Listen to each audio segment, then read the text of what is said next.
Selamat pagi dan salam sejahtera.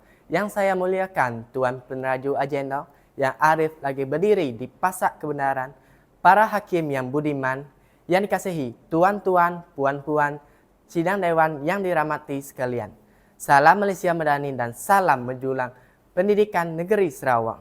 Andai patah sayap Raja Wali bertungkat juga saya kemari, bukan untuk mencari calon isteri, tetapi untuk membawa anda bersama mendalami mauduk bicara saya bertajuk Generasi Madani Lambang Aspirasi Negara.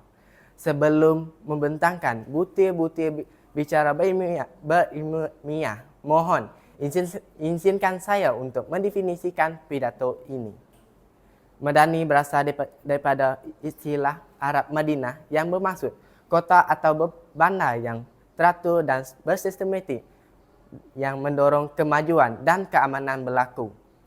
Menurut Kamus Dewan Bahasa dan Pustaka edisi keempat, Madani bermaksud maju dari segi pemikiran, kerohanian dan kebenaran. Warga Dewan yang dirahmati sekalian, indikator saya yang pertama, di bawah kata kunci, membangunkan generasi berasaskan model Bani. Generasi berasaskan model Bani merujuk pada insan yang mempunyai keutuhan akidah yang benar berdasarkan Al-Quran serta berupaya mengimplementasikan apa yang dipelajari sesuai dalam kehidupan. Generasi ini perlu dididik sejak kecil untuk mengenal Tuhan mereka yang sebenarnya. Mereka perlu tahu dan sedar bahawa manusia ini mempunyai Tuhan yang patut disembah, sentiasa diperhatikan dan bentuk sifat kehambaan dalam diri. Ibu bapa merupakan individu yang bertanggungjawab memberikan didikan awal ini. Pendedahan awal akan membentuk satu kefahaman yang utuh dalam diri anak-anak. Anak-anak yang mempunyai akhlak yang baik mampu melestarikan kesejahteraan, keharmonian dalam masyarakat seterusnya negara. Penguasaan terhadap ilmu pengetahuan akan melahirkan individu yang kuat dalam pegangan akidah dan yang tidak mudah terpengaruh dengan kemunculan ideologi-ideologi yang bertentangan dengan agama masing-masing. Dalam agama Islam misalnya, sangat menekankan akhlak yang tinggi di samping saling menghormati antara satu sama lain walaupun berbeza pegangan agama. Natijahnya, adaptasi pembangunan generasi Rabbani dapat membentuk jati diri masyarakat sejak kecil lagi. Saudara dan saudari yang budiman umum mengetahui bahawa peranan remaja dan belia amatlah besar dalam melestarikan sektor manusiawi yang lain seperti keilmuan, kebudayaan, kesihatan dan sebagainya. Dalam era ledakan teknologi maklumat hari ini, kita sudah sinonimkan dengan slogan berbunyi Pemuda Harapan Negara, Pemudi Tiang Negara. Slogan ini membuktikan kepada kepentingan belia telah membangunkan negara, khususnya ke arah pembentukan Malaysia Madani. Hampir separuh abad kita menghirup nafas kemerdekaan, namun remaja yang merupakan bakal tunjang negara kadang-kadang masih terbelenggu dengan pelbagai kemelut sosial.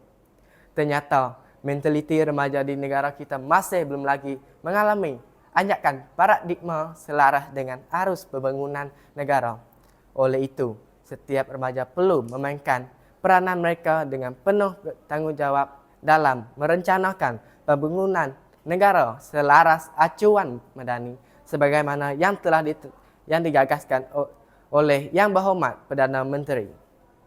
Hadirin yang dihormati sekalian, indikator saya yang ketiga, bergerak atas kesedaran ilmu.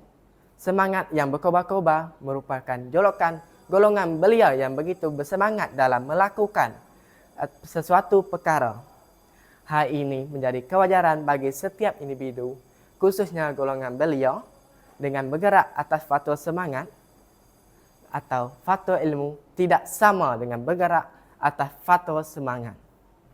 Apabila sesuatu tindakan akan dimulai dengan pengetahuan dan ilmu yang ada, maka dari situ kesedaran akan muncul dan mula meresap ke dalam sanubari. Kesannya, satu jiwa yang sedar akan dapat dilahirkan dengan penuh bersemangat untuk menangani dan berdepan dengan masalah. Ada ketika perasaan putus asa atau lemah semangat akan muncul jika sesuatu perkara gagal diatasi dengan baik. Hal ini kerana semangat yang ada tanpa didorong dengan ilmu yang sebenar akan memudahkan kelunturan sesebuah perjuangan. Persoalannya, perlu disedari atas apa sebab kita bergerak? Adakah atas sebab berjuang berteraskan ilmu atau atas faktor semangat semata-mata? Hal ini kerana semangat dan sentimen buta tuli bakal menyebabkan mutu perjuangan kita berakhir tanpa sebarang hasil. Hadirin sekalian, sebelum saya menotahkan kata-kata sakti ini, kita perlu sedar bahawa frasa kemarihan teras kecemerlangan merupakan gabungan yang jitu harus dijadikan pegangan hidup golongan belia di negara kita. Oleh itu, setiap individu juga perlu memainkan peranan yang signifikan untuk sama-sama merealisasikan hasrat Malaysia Madani dengan jayanya. Sekian, terima kasih.